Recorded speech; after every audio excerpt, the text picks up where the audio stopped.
చూసారు అందరూ కూడా? మార్కు సువార్త, ఇలా మార్కు సువార్త అందరు తెరవాలి. మార్కు సువార్త 10వ అధ్యాయము 17వ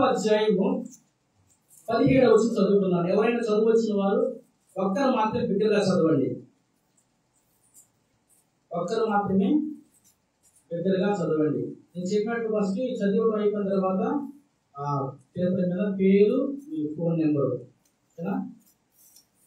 పేరు, ఫోన్ నెంబరు రాయండి. తర్వాత ఈ దాన్ని చెప్తాను. చదవండి. మార్కు సువార్త 10వ అధ్యాయము 17వ వచనం. ఆయన బయలుదేరి మార్గమున పోవచ్చుండగా ఒకడు పరిగెత్తుకుని వచ్చి ఆయన ఎదుట మోకాలని, సద్బోధకుడా, నిత్య జీవమునకు వారసుడగుటకు నేనేమి చేయుదునని ఆయన అడిగాను. చాలండి. ఇప్పుడు అందరూ నా వైపు చూడండి పిల్లలు. ఇప్పుడు ఆయన అంటే ఎవరు? మీరు మాట్లాడాలి. ఆయన అంటే ఎవరు? ఏమో ఆయన అంటున్నారు, ఆయన పేరు లేదు, నేను చెప్పమంటాను కదా. ఆయన అంటే ఎవరు? యేసు ప్రభు. ఆయన ఆ మార్గంలో వెలుచుండగా ఒక కుర్రవాడు వచ్చాడు. వినాలి, మళ్ళీ తర్వాత మిమ్మల్ని అందరినీ కూడా అడుగుతాను. మీరు జాగ్రత్తగా వినకపోతే మాత్రం ఖచ్చితంగా అడుగుతాను నేను. నా కనబడి అందరూ ఇట్లాండి, మనం ఎవరు లేదు, అందరు ఇట్లాండి. ఓకేనా? అందరికి ఫ్యాన్ కింద ఉండండి. ఎందుకు మీరు చాలా పోస్తారు ఇటువైపు అందరు కూడా. ఓకేనా? అందరూ ఇటువంటి. ఆయన మార్గమున వెలుచుండగా ఒక కుర్రవాడు వచ్చి ప్రసాద్ ఏమడిగాడు? ఆ కుర్రవాడు యేసు ప్రభుని ఏమని అడిగాడు? చెప్పు, ఏమడిగాడు అన్న? నిత్య జీవము. అబ్బాయి పేరు అరవింద్. నిత్య జీవం అంటే ఏంటిది?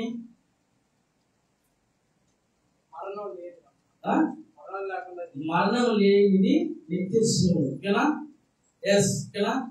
అయితే ఈ కుర్రవాడు యేసు ప్రభుని ఏమడిగాడు?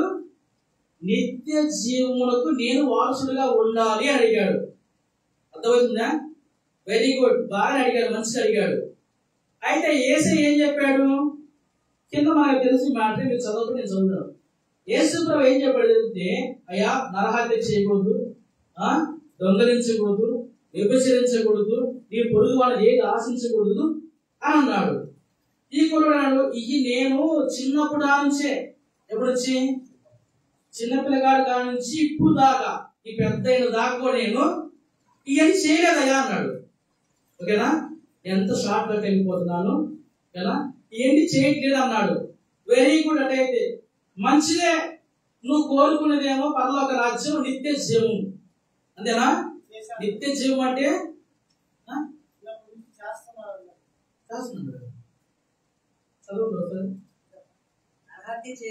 అయ్యా 18 స్టార్టింగ్ యేసు నన్ను చదువుతున్నాడు.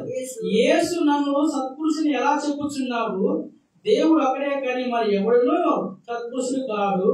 నరహత్య చేయవద్దు, వ్యభిచరింపవద్దు, దొంగలవద్దు, అబద్ధ సాక్ష్యం పలకవద్దు, మోసపుచ్చవద్దు, నీ తల్లిదండ్రులను సన్మానింపుము అను ఆజ్ఞను నీకు తెలియను కదా అని అతనితో చెప్పెను.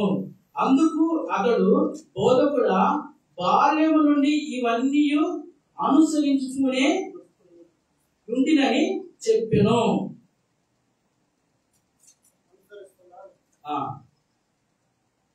అనుసరిస్తున్నా అంటే చేస్తున్నాను. ఎన్ని చేస్తున్నప్పుడు ఇంకేముంది దానికి? ఎన్ని చేస్తున్నాడు కదా. ఇవన్నీ కూడా బాల్యం నుంచి నా చేస్తున్నాను అంటున్నాడు. యేసు ప్రభు ఏం చెప్తున్నాడు? యేసు ప్రభు ఏం చెప్తున్నాడు? పిల్లరా అక్కడ చదువుకున్న యేసు ప్రభు అంటే యేసు అతన్ని చూసి అతన్ని ప్రేమించి అక్కడ ఆగిపోదు. ఇప్పుడు ఈ అబ్బాయి ఎన్ని చేస్తున్నా చేయట్లేదా? చేస్తున్నాడు కదా. అనుసరిస్తూనే ఉంటున్న ఇతన్ని దేవుడు ప్రేమించాడు. నరహత్య చేసే వ్యక్తిని, తల్లిదండ్రులను సన్మానించి ఇవన్నీ చేసే వ్యక్తిని మరలా దేవుడు ప్రేమించి ఏమన్నాడంటే నీకు ఒకటి కొద్దువుగా ఉన్నది. ఏంటిది? ఒకటి కొద్దువుగా ఉన్నది అని అన్నాడు. అదే మిత్రులారా, ఏమండి, నిజంగా యేసు ప్రభువు ఆయన చెప్పేటప్పుడు గుర్తుపెట్టుకోనండి, ఆయన కోరుకున్నది, యేసు ప్రభు ఏదైతే మనకి కోరుకున్నాడో అది ప్రేమ పూర్వకమే అండి. ఇక్కడ మనం చదువుకున్న మాట అయితే యేసు అతన్ని చూసి అతన్ని ప్రేమించి నీకు ఒకటి కొద్దుగా ఉన్నది అంటే ఒకటి ఏంటిది? చేబాకు అనడా? చేబాకనడా? దొంగిలించబాకనడా? అవన్నీ చేస్తూనే ఉన్నాడు. అవన్నీ అయిపోయినాయి, అవన్నీ ఉన్నా ఇంకా ఒకటి కొద్దుగా ఉందంట. ఇంకోటి ఏంటిదంటే నీకు కలిగి ఉన్నది ఏంటిదంట? అంతేనా రాయబడింది? అంతేనా? నీ కలిగి ఉన్నది, అది డబ్బు అయినా ఇంకొకటి అయినా ఇంకోటి ఏదైనా కూడా, నువ్వు దేని కలిగి ఉన్నావో అంటే ఇవన్నీ ఒక ఎత్తు అయితే దేవుడికి ఇష్టం లేదు ఒకటి ఉంది ఆయనలో. అర్థమైందా? ఇష్టం లేదు ఒకటి ఉంది, అది వద్దరు అంతే. నీ కలిగి ఉన్నది అమ్మి పేదరికి ఇచ్చేసి నన్ను వెంబడించి అన్నాడు. అర్థమైందా? ఏం చేశాడు? ఇక ఏం చేశాడు? చిన్న సర్దుకున్నాడు, ఇక సర్దుకొని వెళ్ళిపోయాడు. నిజంగా ఈ రోజు నేటి దినాల్లో యవ్వనస్తులు ఏ విషయం తప్పిపోతున్నారు అంటే కోరికలేం కొండంతా హృదయం. యేసు ప్రభు ఈ కుర్రవాడితో ఏం చెప్పాడంటే అయ్యా ఇది విడిచిపెట్టేసి ఇది అమ్మేసి నాకు పేదలకు ఇచ్చిన వెంబడించండి. ఏమన్నా అంటే అప్పుడు అవ్వ కావాలి, బువ్వ కావాలి. ఈరోజు మన తంత యవనసు ప్రాంతం అంటే అన్ని కావాలి, కానీ ప్రభు దగ్గర కాదండి. నిజంగా తప్పిపోయినట్టు చిన్న విషయం అంత టైం పెడుతున్నారా? అరే వచ్చేస్తుంటే 2 రోజులు అన్నది ఉంటుంటారు, వాళ్ళ మనం పోసింది అలాగా అండి ఉండదు కదా. కొంతమంది పిల్లలు మనం పోసిన అలాగా ఇంట్లో మూల కూర్చొని ఏ జనరు తల్లిదండ్రులు ఏడిపెడుతుంటారు. కొంతమంది అయితే ఎగబడి పడుతున్నారు, కొంతమంది బెదిరిస్తున్నారు. టెక్నాలజీ పెరిగిపోయింది ఆల్రెడీ అండి. టెక్నాలజీ నిన్న చెప్పాను, ఒక రోడ్డు 2 లక్షల రూపాయలు వెహికల్ని మళ్ళా ఇయ్యరు. అంటే 2-3 days బ్యాక్ జరిగింది. అందులో అద్దం కలిసి పొడవపోయాడు, ఆయన భయపడిపోయి తలుపు వేసుకున్నాడు. తయారైపోయాడు. అంటే నీకు కావాలంటే నువ్వు ఎక్కడి దాకా వెళ్ళిపోతాడు. ప్రభు కావాల్సిన మాత్రం ఇవ్వడానికి మాత్రం ఏం చేయదు, అది కుదరదండి. ఈ గొల్లవాడు జీవితంలో నిజంగా వాడంటే అక్కడ ఊరికే వాడలేదండి. ఒక పదం వాడేటప్పుడు దానికి చాలా అర్థము ఉంటది. నువ్వు ఇన్ని తప్పులు చేసినా కూడా బయటకి ఎంత అసహ్యం వస్తుందో, కానీ తల్లి తండ్రి అసహించుకుంటారా? ఎంత అసహించుకున్నా మళ్ళా ప్రేమిస్తున్న అలాంటి దేవుడు మన దేవుడు. నిజంగా ఇతను యువత తప్పిపోయాడు. ఏ విషయం తప్పిపోయాడంటే నిజంగా ప్రభువుకి ఏది ఇవ్వాలో ఇవ్వలేకపోయాడు. చెప్పాను మనకు అందరూ అనుకున్నాను. ఆదికాండం అన్నారు. ఆదికాండం తెలిసింది. ఆదికాండం 4వ అధ్యాయం. ఆదికాండం 4వ అధ్యాయము చదువుకుందామని. ఆదికాండము 4వ అధ్యాయము 8వ వచనం చదువుతున్నాను. కయ్యూను తన తమ్ముడైన హేబెలుతో మాట్లాడాను. వారు పొలంలో ఉన్నప్పుడు కయ్యూను తన తమ్ముడైన హేబెలు మీద పడి అతనిని చంపెను. చాలండి అయ్యా, అర్థమైందా? అర్థమైంది మీకు? ఏమర్థమైంది? కయ్యూను రవిను ఏం చేశాడు? కయ్యూను ఎందుకు కోపం? ఆదాము ఆస్తి వాటాలకు తేడా ఇచ్చాడా? ఏం పేరు? నీ పేరు అరవింద్. ఆస్తి వాటాలు ఏమన్నా ఎక్కువ ఇచ్చాడా కయ్యూనికి? ఏమన్నా ఎందుకు ఈర్ష్య? ఎందుకు తమ్ముడి మీద ఎందుకంటున్నా, మీ ఇద్దరు సొంత అన్నదమ్ములు, ఉదయమే నీకు ఎందుకు తీసేందుకు? ఎందుకన్నా తీసేందుకు? ఇద్దరు సమానంగా చూసిన తండ్రి, ఎందుకు అంత తీసేందుకు నీకు? నువ్వు చక్కగా నువ్వు కూడా గొర్రె వేపుకుంటున్నావు, చక్కగా నువ్వు ఆయన పని చేస్తూ, నువ్వు పని నువ్వు, ఆయన పని ఆయనది, ఇద్దరు బాగానే ఉన్నారు,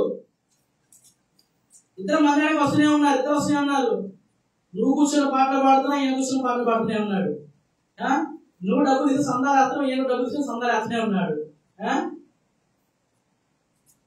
ఆయన బాగున్నాడు. ఆయన ఎందుకు? అందుకే మరి దేవుడు, నువ్వు సత్క్రియ చేసి ఎడలా నువ్వు తల ఎత్తుకుందు కదా, సత్క్రియ చేయడం తల దించుకున్నావు కదా, అరే నేను తప్పు చేశాను కదా అని అనుకున్నాడా? దేవుడు అర్పించే అర్పణలో ఎలా ఉంది? ఈ అర్పణ ఎలా ఉంది? నీ అర్పణ ఎలా ఉంది? ఈ అర్పణ ఎలా ఉంది? ఆయన అర్పణ యథార్థంగా ఉన్నది. నీ అర్పణ ఎలా ఉంది? మోసపూరితమైన అర్పణ నీది. అని నువ్వు తప్పు చేశావు. ఆ తప్పుని ఒప్పుకోకుండా, దేవుడి సన్నిధిలో దాన్ని సరి చేసుకోకుండా, పశ్చాత్తాపడకుండా, తన మీద నిన్ను హాని చేశాడా? చేయలే కదా. నేను దూషించాడా? నేను హేళన చేశాడా? ఎక్కిరించాడా? ఒరే నీ బతికింతేరా, నీ ఎప్పుడు ఇంతేరా అని అన్నాడా? అన్నాడా? ఏమనలేదు. అయినా కూడా కయ్యూను ఆవేశము. ఏమండి, ఈ ఆవేశము ఎవరిలో ఉంటుందంటే దేవుడి నుంచి దూరం అయిన వారి జీవితాల్లో ఉండేది ఆవేశం అండి. గుర్తుపెట్టుకోండి. ఊరికి కోపం వస్తుంది, ఊరికి ఆవేశం, ఆలోచన ఉండదు. సామాజిక రోజు పెడతాను, లిస్ట్ పెడతాను అందరూ. ఆలోచన మంచి ఆలోచించేది దేవుడే కదా. నాకు దేవుడు పెట్టారు ఈరోజు ఆలోచించేది. యువత ఎక్కువ శాతం కూడా నిజంగా దేవుడి దూరం అయిపోతే ఇలాంటివి వచ్చారండి. కయ్యూని జీవితంలో ఆలోచన చేసినట్లయితే నిజంగా ఆలోచన లేదు, సరి చేసిన ఉద్దేశం లేదు, పశ్చాత్తాపడే ఉద్దేశం లేదు. తప్పు చేసే ఒకటి, తప్పు మీద మళ్ళీ రెండో తప్పు. ఈరోజు చాలా మంది చేసే పని ఇదే. ఒక తప్పు చేస్తే ఆ తప్పును కప్పిపుచ్చుకోవడానికి ఇంకొక తప్పు, ఆ తప్పును కప్పిపుచ్చుకోవడానికి ఇంకొక తప్పు. ఇది నాలో ఉన్నది కదా, ఇదిగో ఈ అపవిత్రత నాలో ఉన్నది కదా, ఈ పాపం నాలో ఉన్నది కదా, ఈ దూషణ మాట నాలో ఉండే కదా, ఈ అబద్ధాలు నాలో ఉండే కదా, ఈ వ్యసనం నాలో ఉండేది కదా అని తెలుసుకుని అంటే ప్రార్థన చేసి కమిషన్ విడుదల కావాలి. దయ్యం పెట్టలాగా పోవా దయ్యాల పట్టేటి వదిలేస్తాము. మీలో ఉండే మన పిల్లల్ని, చిన్న పిల్లలు, మన తమ్ముడు కలిసి ఎంత అల్లాన్ని గాడిస్తాం. మా తమ్ముడు, నా చెల్లి ఈరోజు మా అమ్మాయి ఫోన్ చేశాడు, నానా ఆ ప్రతిష్ట ఎలా ఉన్నానంటే, ప్రతిష్ట అన్నారు. ఇప్పుడు బాగానే ఉన్నాయి, అన్నీ కూడా చిన్నప్పుడు బాగానే ఉన్నాయి. చూడండి, పెద్ద అయినాక చూడండి ఎంత భయంకరంగా.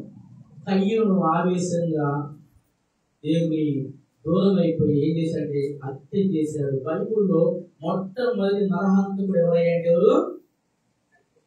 ఎవరు? కయ్యూను. సొంత తమ్ముని చంపేదాన్ని కయ్యూను జీవితంలో ఆలోచన లేదంతా ఆవేశమే ఉండదు. దేవుడు దూరం అయిపోతే ఇలాంటి ఆవేశాలు ఉంటాయి. వాళ్ళు ఇంకో చూసిన పిల్లలు చూద్దామండి. చూడండి, బైబిల్ తెరవండి పిల్లగా. నేను మళ్ళా మిమ్మల్ని అందరూ అడుగుతాను, సమయం కూడా ఉంది కదా. చూద్దామండి, తెరవండి పిల్లలు. కాదు తెరవండి ఒకసారి. మళ్ళా నేను ఏమేమి చెప్పాను అందరూ అడుగుతాను, గుర్తుపెట్టుకోండి కదా. మొదటి రాజు గ్రంథము తెలుసారా? 2వ అధ్యాయము. మొదటి రాజు గ్రంథము 2వ అధ్యాయము. లక్ష్మి అడివా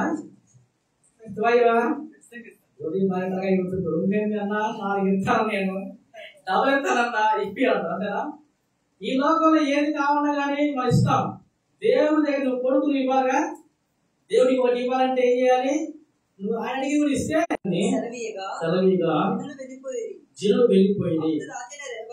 అప్పుడు రాజైన రెహబాము తన తండ్రి అయిన సొలొమోను బ్రతికి ఉన్నప్పుడు అతను సముఖం ముందు సేవ చేసిన పెద్దలతో ఆలోచన చేసి మీ నాన్నగారు మమ్మల్ని చాలా ఇబ్బందులు పరిచాడు, మీ నాన్నగారు మాకు చాలా బరువులు అన్ని పెట్టాడు, చాలా పన్నుసులు చేశాడు, వీటి నుంచి మాకు కొద్దిగా రిలీఫ్ అయ్యా నీ కొత్త ప్రభుత్వంలో, నీ పాలనలో మాకు కొద్దిగా రిలీఫ్ అంటే ఇతను ఏం చేశాడు? తన తండ్రితో ఉన్న పెద్దలతో చెప్పారు కదా, ఇలా చేస్తే నీ పరిపాలన బాగుంటది, నువ్వు కొద్ది కాలం ఇంకా ఎక్కువ కాలం పరిపాలన చేయగలుగుతావని ఆ కుర్రవాడికి పెద్దలు చెబితే, పెద్దలు చెప్పే మాట పెట్టండి మనకి, పెద్దల మాటలు సత్యంగా పెద్దల మాట చదివినమాట. ఇంకా ఈ పెద్దలు చెప్పిన మాటలన్నీ కూడా ఒక పక్కన పెట్టుకొని 3 రోజులు అయిన తర్వాత ఏం చేయాలి, రిప్లై ఇవ్వాలి కదా అని ఏం చేయాలి ఆలోచించి తన తోటి అంటే తన ఏజ్ వాళ్ళని, తనతో తిరిగిన వారిని, తనతో స్నేహం చేసే వాళ్ళందరూ పిలిచాడు. పిలిచేసి అరే ఇట్టంటరా, నాకు పెద్దలు సలహా ఇచ్చారా, ఇటు చేయాలంటే ఊరుకోరా, పిచ్చోడలు ఏమన్నా అంత చేతి సహకారం అయిపోతారు, కానీ మీ నాన్న ఇంత బరువు పెట్టి కదా నువ్వు ఎంత బరువు పెట్టావు, ఏంటంటే నువ్వు ఎంత బరువు పెట్టావు కదా వాళ్ళకి ఇంకా బరువు అధికం చేయదని చెప్పారు. ఏం చేశారు? ఏం చేశారు? చెబుతారా? ఒక అమ్మాయి ప్రేమించే ఎప్పుడా మా ఇంట్లో ఒప్పుకోవద్దా, అయితే వేసుకోతారా, నేను ప్లాన్ ఇస్తాను, ప్లాన్ చెప్తాడు, స్కెచ్ చేస్తాడు. ఎటువంటి ఆ మాటలు చాలా కష్టంగా ఉంటాయండి, అర్థమైందా? ఈ యవనస్తుడికి కూడా ఆ యొక్క ప్రాంతంలో తన రాజ్యంలో ఆ పెద్దలందరూ చెప్పిన మాట, పెద్దలండి గుర్తుడు, పెద్దలు అనే మాట గుర్తుకండి. ఆ మాటలు ఎక్కడే రెహబామికి అసలు చిలేసిపోయి తన స్నేహితులు చెప్పిన మాట ఎంత తీయగా వీళ్ళందరూ కూడా ఎవరు తెలుసండి, మీ మేలు కోరుకునే వారు గుర్తుపెట్టుకుని ఎప్పుడైనా ఏమండి, నీ మేలు కోరుకునే వారే. నా బైబిల్ ఒక ఇష్టం కాదు ఉంటుందండి, తెలుసా? మేలు కోరు స్నేహితుడు గాయాలు రేపును చేసి పదం అంతే. అయ్యా నాకు పని అప్పగించాడంటే ఏం కదా పదం అంతే. ఆలోచన ఉండదులే కానీ ఆయన ఇచ్చాడు, ఆలోచన ఉండదులే కానీ ఆయన వచ్చాడు. ఆయన అంటే మీకు ఎప్పుడు పని మీరు చేసే పని అన్నాడు.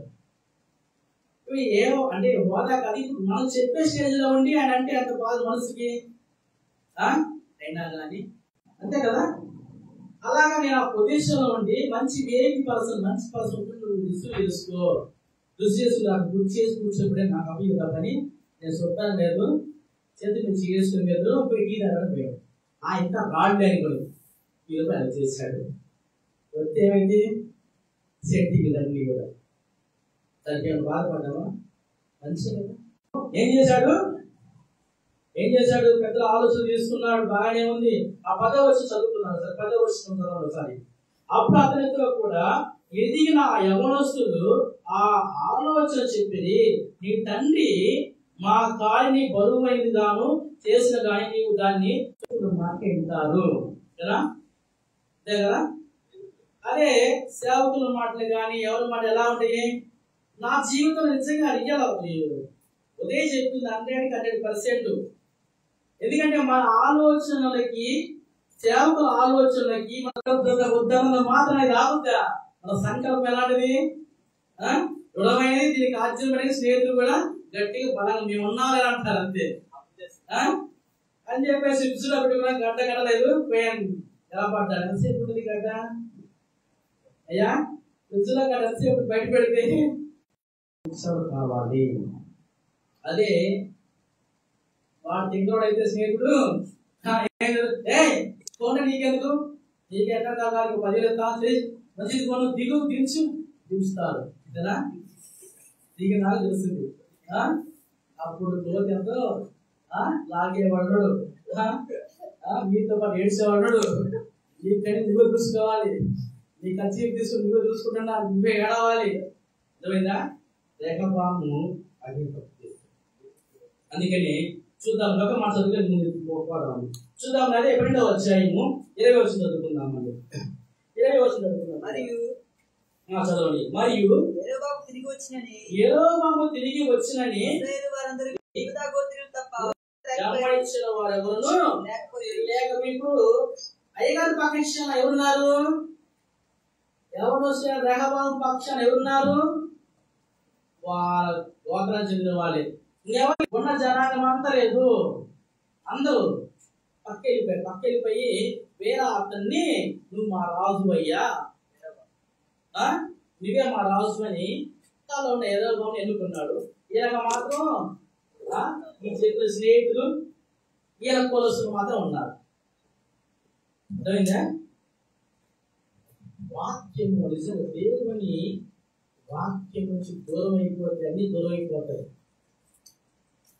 దావీదు దేవుడు దీవించాడు. దావీదు అలాగే సొలొమోను దేవుడు దీవించాడు. అలాగే కొడుకులకి వచ్చిన మొత్తం తారుమారు ఎవరు దూరం అవుతారని అంతే. ఇక పరిస్థితులన్నీ కూడా ఒకలాగా ఉంటాయా? ఉండవండి. ఇప్పుడు అయిపోయాయి. 4 ఏర్పడుతున్నాయి. టైం నా వేయింది చూద్దాం. త్వరగా వెళ్ళిపోదాం. అందరం చూస్తున్నాం. ఎవరెవరు? ముగ్గురు అయిపోయారు.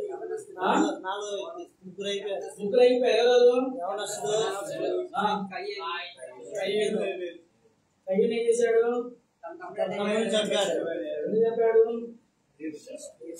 ఎందుకు? చెడ్డవని. దేవుడు దూరం అయిపోతే వచ్చేయండి అయ్యా అవుతాయి. ఇంతనా మొదటి వ్యక్తి వెళ్ళిపోయాడు. 3వ వ్యక్తి మనం చూస్తున్నాం. 4వ వ్యక్తి చూస్తున్నాం. చూద్దామండి. 2వ దినాల ప్రాంతంలో మీకు త్వరగా తెలిస్తే నేను తగ్గగా చెప్పి వెళ్ళిపోతున్నాను. ఓకేనా? 2వ దినాల ప్రాంతంలో 2వ దినాల ప్రాంతంలో 26వ అధ్యాయము 3వ వచనం. గబాను ఉదయం చదవాలి. గబాను చదవాలి. ఆరంభించినప్పుడు 16 ఏళ్ల వాడై 52 సంవత్సరాలు ఏలేను. ఎవరు? ఏం చేశాడు? చెప్పు, చదివి చెప్పు. చూడలేదా? ఆగుంది. తీసావా? 2వ దినాల ప్రాంతంలో 26:3 చదువు.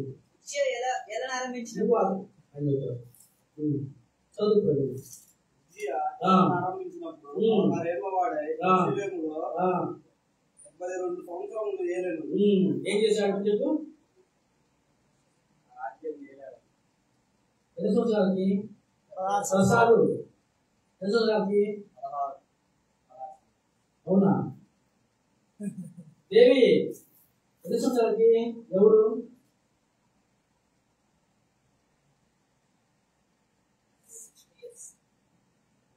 ఉజ్జియా 16 సంవత్సరాలకి ఏలన ఆరంభించాడు. ఎలా? ఎన్ని సంవత్సరాలకి? 16 సంవత్సరాలకి. మీకు ఎన్ని సంవత్సరాలు ఇప్పుడు? మీకు ఎన్ని? 17. తెచ్చి ఉజ్జియా పెద్దోడే. నువ్వు ఇంకా పెద్దోడు. అందరూ పెద్దోళ్ళే. నువ్వురా 13. నువ్వు చిన్నోడు. ఉజ్జియా తమ్ముడు. 15. నువ్వు తమ్ముడువే. మీరు 18. ఉజ్జియా అన్నలు ఎక్కువ ఉన్నారు. ఇప్పుడు ఉజ్జియాకి తమ్ముడు తక్కువ ఉన్నారు. ఓకేనా? మంచిది. ఓకేనా? ఉజ్జియా మీ మధ్యలో ఇలా అన్న ఇలా తమ్ముడు. ఓకేనా?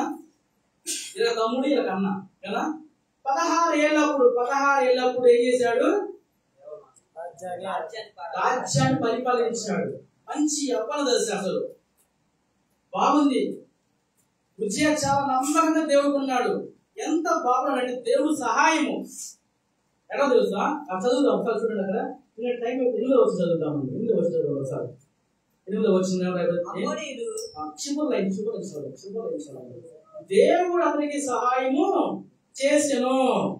అర్థమైందా? అదేనా? 7వ వచనం. ఫిలిష్తీయులతోను తుర్బీయులతోను నివసించిన అరాబీయులతోను మోయాబీయులతోను అతను యుద్ధం చేయగా దేవుడు అతనికి సహాయం చేశాను. తర్వాత 15వ వచనం చదువుతామండి. 15వ వచనం చివరి లైన్ చదువుతామండి. ఏమన్నాడంటే అతడు చివరైనా ఆరు స్థిరపడి వరకు అతనికి ఆశ్చర్యకరమైన సహాయము కలిగను. కనుక అతని కీర్తి దూరంగా వ్యాపించును. చాలా ఇష్టంగా ఉంది. నేను దాన్ని చెప్పలేదు. ఉజ్జియా 16 సంవత్సరాలు. ఎన్ని సంవత్సరాలు? 16 సంవత్సరాలు రాజు అయ్యాడు. రాజు అయిన తర్వాత ఏం చేసినా దేవుడు సహాయం చేస్తూనే ఉన్నాడు. తర్వాత అతని కీర్తి ఐగుప్తు నుంచి మొత్తం వ్యాపించింది. ఉజ్జియా ఉజ్జియా ఉజ్జియా ఉజ్జియా పేరు మారు మోగిపోతున్నారు అవునా. అయితే ఇంతగా దేవుడు ఉజ్జియాను దీవిస్తే, ఆశీర్వదిస్తే, యవ్వన దశలో 16 సంవత్సరాల వయసులో ఏం ఆలోచించారు? ఎలాంటి వయసు? రక్తం ఎక్కడంటే ఉడికిపోతున్నది. అంటే వేసేసేది అసలు ఒక రాదు. చదువు లేదు, సంధ్యం లేదు, ఒకటే ఉన్నది దీపి కొట్టేయడమే అంతే. తర్వాత ఏం జరుగుతుందో తెలియదు. అలాంటి రక్తం తొక్కగా ఉడికిపోతుంది. అలాంటి సమయం అర్థమైంది బిడ్డరా. దేవుడు ఎవరు హెచ్చించుకుంటారు వాళ్ళని దేవుడు ఏం చేస్తాడు? తగ్గిస్తాడు. ఎవరు తగ్గించుకుంటారు దేవుడు అని హెచ్చిస్తాడు. అంతే. ఎవరు హెచ్చించుకుంటారంటే దేవుడు వాక్యం దూరమైన వారు హెచ్చించుకుంటారు, గొప్పలు చెప్పుకుంటారు. ఇది నా బలం వల్లే, నా జ్ఞానం వల్ల, నా సొంత తెలివితేటల వల్ల ఎంతో నయ్యాను. ఇక్కడ కూర్చొని కన్నీరు కాల్చి ప్రార్థన చేసి ఏమని చదువు కోసం, ఉద్యోగాల కోసం, తిండి లేక తిప్పలేక నేను చూశానండి. నేను చూడకపోయినా కొన్ని విషయాలు విన్నాయి కూడా. ఇక్కడ ఇదే మందిరంలో, తాటాకుల మందిరం కొంతమంది ఇక్కడ ఇలాంటి యవనస్తులు, ఉజ్జియా లాంటి అన్నలు, తమ్ముళ్ళు ఇక్కడ ప్రార్థన చేసి స్థిరపడి ఇప్పుడు ఎలా ఉన్నారు తెలుసా? అసలు దేవుడికి వాళ్ళ సమీపంలో కూడా లేదు. ఎంత దౌర్భాగ్యం అంటే ఇప్పుడు మేము గొప్ప, మేము వీళ్ళు సూర్యులు, మా వల్లే ఇదంతా జాబులు. ఇక్కడ కన్నీరు కాల్చింది, ఇక్కడ ప్రార్థన చేసింది. పాస్టర్ గారు అయితే నేను చెప్తే విన్నాను. పాస్టర్ గారు ఆయన ఓడుకుంటే వీళ్ళు స్టూడెంట్స్ ఉండేవాళ్ళు. ఆయన దానినే ఒకప్పుడు నీ గురించి కన్నీరు కాల్చి నీ సేవకుడే, నీ గురించి ప్రార్థన చేసి నీ సేవకుడే, నీ గురించి అన్ని చేసి నీ సేవకుడే. నువ్వు నీ స్టేటస్ మారిపోగానే ఏం జరుగుతుంది? నన్నే గుర్తుండవు. పాపం ఉజ్జియా పరిస్థితి అదే ఉంది. అందుకనే అక్కడ 16 వర్షాలు మాట్లాడింది. 16 వర్షాలు అయితే అతడు స్థిరపడిన తరువాత అతను మనసును గర్వించి ఏమైపోయాడు? ఏమైపోయాడు? 16 స్థిరపడిన తరువాత అతడు మనసును గర్వించి చెడిపోయాడు. ఏమైపోయాడు? స్థిరపడ్డాడు. అయిపోయింది. మంచిగా సిటీ మీటింగ్ అంతా కింద బ్యాంక్ బ్యాలెన్స్ మొత్తం అంతా సెట్ అయిపోయింది. ఇంకా దేవుడు అవసరం లేదు. ఇంకా ఇప్పుడు సంఘం అవసరం లేదు, సేవ అవసరం లేదు, ఏం లేదు, సెట్ అయిపోయింది, బాగానే ఉంది. ఇంకా ఇప్పుడు ఏం చేశాడంటే ఇంకా ఏం చేసినా చెల్లుబాటే ఉంది. అర్థమైందా? ఇప్పుడు అధికారం చలాయించడం ప్రారంభించాడు. ఇంకా ఉజ్జియా ఏం చేశాడు? మందిరంలోకి వచ్చాడు. మందిరంలో శ్వాస గారిని గురించి తప్పుకోండి. మీరు కొద్దిగా ఇప్పుడు సైడ్కి వెళ్ళిపోతే నేను చేయాలని చేస్తాను. ఏం చేస్తాడు? పాస్టర్ కొద్దిగా పక్క వెళ్ళిపోయారనుకో, దాని మాట నేను చెబుతాను అన్నాడు. అవునా? అంతే కదా? అయ్యా అది నీ పని కాదు. కింద ఉన్నాడు ఉదయం లాంటి కింద ఊకో, అది నీ పని కాదు, అది సేవకుడు పని ఆల్రెడీ. అది చెప్పాల్సిన వాళ్ళు, దేవుడు అభిషేకించి పడ్డారు వాళ్ళు. ప్రసాద్ పక్కన పో అన్నాడు. కాదు అని అన్నాడు. నేను మీకు అర్థమయ్యే భాషలో మాట్లాడుతున్నాను కదా అంటే లేదు అసలు నీకేం తెలుసు? నాకు ఇప్పుడు నా స్టేటస్ ఏదైనా, నేను స్టేటస్ ఏదైనా కానీ నువ్వు కాదు చెప్పేది. అక్కడ పాస్టర్ గారి నడుపు చెప్పాలి ఉదయం అంటే విన్నారా? సగం చాలా మంది యాజకులు చెబుతున్నా కూడా అండి. కొంతమంది యాజకులు అక్కడ యాజకులతో చాలా మంది దాదాపు 50 మంది ఉన్నారండి. అంత మంది చెబుతున్నా కూడా ప్రస్తుతానికి ఒప్పుకోలేదు. అసలు ఎగ్జాంపుల్ చదువుతున్నాను, దసరా కాదు కానీ ఎగ్జాంపుల్ చదువుతున్నాను కదా. మా అబ్బాయి కదా ఫస్ట్ సెక్షన్ అంతా అయిపోయింది, 2వ సెక్షన్ కదా కదా. అయితే ఇక లేదు, వచ్చేసాడు. ఇంకా ఎందుకంటే తను ఏం చేసి చెల్లుబాటు అయిపోతుంది. వచ్చేసాడు. ఎందుకు లేదు, ఎందుకు అతను భయపడలేదంటే అర్థమైందా? ఇప్పుడు సంఘం ఏమడదు. అర్థమైందండి. దేవుడు నన్ను ఇంతగా సహాయం చేశాడు కదా, అని ఇంత ఆదుకున్నాడు కదా, నా కీర్తి ఎంతగా దేశం వ్యాపించింది కదా అనుకున్నాడా? అనుకోలేదు. వెంటనే పోయి చెయ్యొద్దని అంతే. సేవకుడు ఎప్పుడు గుర్తుపెట్టుకోండి, నా జీవితం అనుభవంతో చెబుతున్నాను ఇప్పుడు కూడా. నిజంగా మీరు నమ్మండి, సేవకుడు ఎప్పుడు కూడా చెప్పాడంటే ఇది చెయ్యొద్దు అని చేయబాకండి. అది మీ మేలు కోసమే, మీ మేలు కోసమే. నేను 100 సార్లు చెబుతాను, మన అన్న వెళ్ళిపోయి నా మనసులో కొన్ని మనిషి అన్నాక కొన్ని కోరికలు పోతూనే ఉంటాయి, కొన్ని ఆలోచన పోతూనే ఉంటాయి. అన్న ఇలాగ అన్న అంటే వద్దండి అంతే. మళ్ళీ అడిగాను, అబ్రహాం లాగలేదు. మళ్ళీ ఏం చేశాను, ప్రభువా 40 మంది మళ్ళీ ప్రార్థన చేశాను. మళ్ళీ పుట్టకొచ్చినది, పుట్టకొచ్చి అన్న ఏంటంటే చేద్దాం అన్నాను, వద్దు అడిగింది. కథం దాన్ని తీసి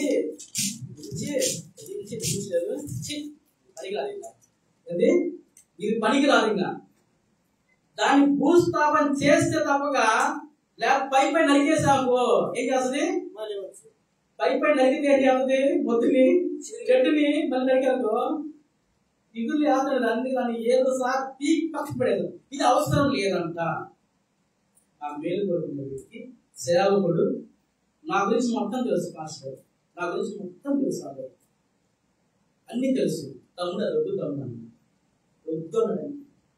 ఒకసారికి సావలా, 2 సార్లు సావలా, 3వ సారికి దెబ్బతిగా నేను కూడా ప్రార్థన చేసుకొని 7వ సార్లు పక్కలేదు. ఇంకా లేదు, ఇంకా లైఫ్ లేదు, ఇంకా లేదు, ఇంకా అడగబడి. అలా ఉండాలి. ఎప్పుడు కూడా సేవకుడి మాటని మీరు బాకండి. మీ ఆత్మీయత మీ నేర్చుకునే మీ స్థానికంగా కానీ పైన ఏ సేవకున్నా తర్వాత ఎవరున్నా మీరు చెప్పిన ఆల్మోస్ట్ మీ సేవకులు ఆత్మీయంగా మీ యొక్క మేలు కొరకు మీ బాధ కొడుతుంది. మీ స్థానిక సేవకులు ఎవరైనా నా దగ్గర ఎక్కడున్నారు, వాళ్ళకి ఎందుకు చదివించాను అది ఎలా నాకు తెలుస్తారు.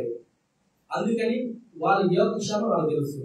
వాళ్ళ మాట ఎప్పుడు మీద ప్రార్థన చేయండి. ఎందుకు పోతున్నాడు కరెక్ట్ అయినా కాదు, ప్రార్థన చేయండి. లేకపోతే అక్కడ వచ్చి ఏం చేశాడంటే సేవకుల మాట వినలేదు, సేవకుని ఎదిరించాడు. ఎదిరిస్తే ఉండదండి. బైబుల్ ఒక మాట ఉందండి, నా సేవకుడు దొరికొస్తే కనుగుడ్డు ముట్టినట్టే అంటండి. కంట్లో నలుసు పెడితేనే కన్ను కంటసేపు మూసుకొని ఆ నరక పైకి రాకపోతే ఎక్కడది అనుభవించారా ప్రసాదు? ఎక్కడది ఎక్కడ నాగపడి ఎక్కడది రుద్దుకునే రుద్దుకొని నీరు కాదనే ఉండదు. అది పొయ్యేదాకా నరక పడితేనే నువ్వు గిలగిల రుద్దుకుంటున్నావే. తన కనుకుంటిని ముట్టుకున్నట్టంట. సేవకుడి మాట నిర్లక్ష్యపరిచిన, సేవకుడి జోలికి వెళ్ళినా, ఆయన మీద ఎదురు మాట్లాడినా దేవుడు ఒప్పుకున్నాడా? దేవుడు పిలుచుకున్నాడు, ఏర్పరుచుకున్నాడు, తన సేవలు నిలబెట్టుకున్నాడు. అందుకనే మనకి వీలైతే దేవుడి సేవ మనకి విందామని వినాలి, లోపడాలి. అది ఇలా కాదంట, సరి చేసుకోవాలి, కాలం చేసుకోవాలి. కానీ ఎదురిస్తే ఏమైంది? ఉజ్జియాకి ఊహించాడా? అనుకున్నాడా ప్రసాద్? రవి అనుకున్నాడా? ఉదయం అనుకున్నాడా? నాకు ఇలా జరుగుతుంది, ఈస్టర్ ఇలా జరుగుతున్నాడా అనుకున్నాడా? ఉజ్జియా ఉన్నా అనుకోలేదు. ఏ కాలం ఉన్నాడు అంతే, వెళ్ళిపోయాడు, వేసాడు అంతే. అందుకు క్షణాలు చూస్తున్నాడే వచ్చింది. మనం చూస్తే పాత సినిమా చూస్తాం, మాయా మాట్లాడుతుంది కదా, వెంటనే కుష్టిలాగా పుట్టింది. కుష్టిలాగా పుట్టితే ఎత్తుకోల పాట వెళ్ళా కదా, రాజు లేదు, గీజు లేదు, ప్రధానమంత్రి దేవుడు తీసుకుపోయి గుడిసెలు పడేయటమే. అర్థమైందా? ఊరవుతుందా? పడేయటం తీసి పడేసేసి. అంటే దేవుడు దూరం అయితే ఇలాంటి ఇబ్బందులు జరుగుతాయి. ఇలాంటి ఇబ్బందులు జరుగుతాయి. 4:15 సమయం కొనసాగించా.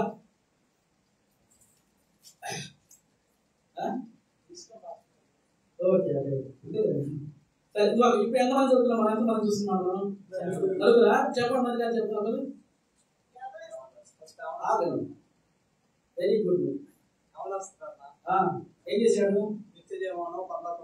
దేవుడు ఏమన్నాడు? దేవుడు ఒకటి కొద్దుగా ఉంది, దాన్ని వెళ్ళిపోయాడు. రెండోది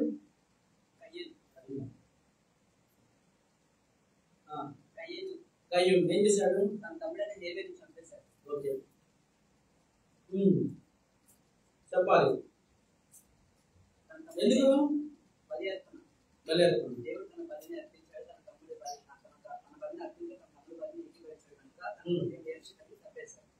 మూడు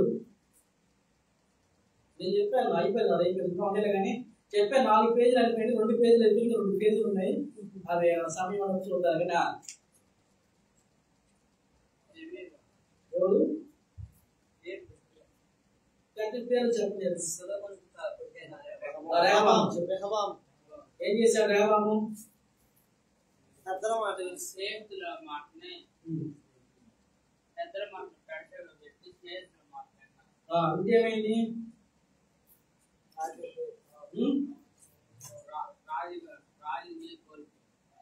రాజరికం పోయింది. ఇద్దరు ఏమన్నా కుటుంబ సభ్యులకి ఇవ్వలేదు ఇంతనా అలా నిర్ణయాలు. ఇప్పుడు తర్వాత విజయ్ విజయ్ నాలుగో వ్యక్తి గురించి ఎవరు చెప్పాను? విజయ ఏం చేశాడు?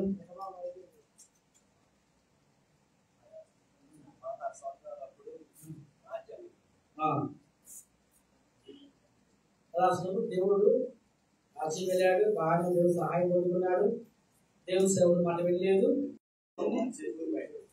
ఎందుకు వీళ్ళందరూ ఇలా చేశారు? పైన క్వశ్చన్. ఉజ్జియా కావచ్చు, రెహబాము కావచ్చు, లేకపోతే అతను మొదటి నుండి యవనస్తులు కావచ్చు, వీళ్ళందరూ ఇలా చేయడానికి కారణం ఏంటి? దేవుడి యొక్క ప్రణాళికలో దేవుడితో ఉంటే వీళ్ళందరూ ఇలా చేయరు.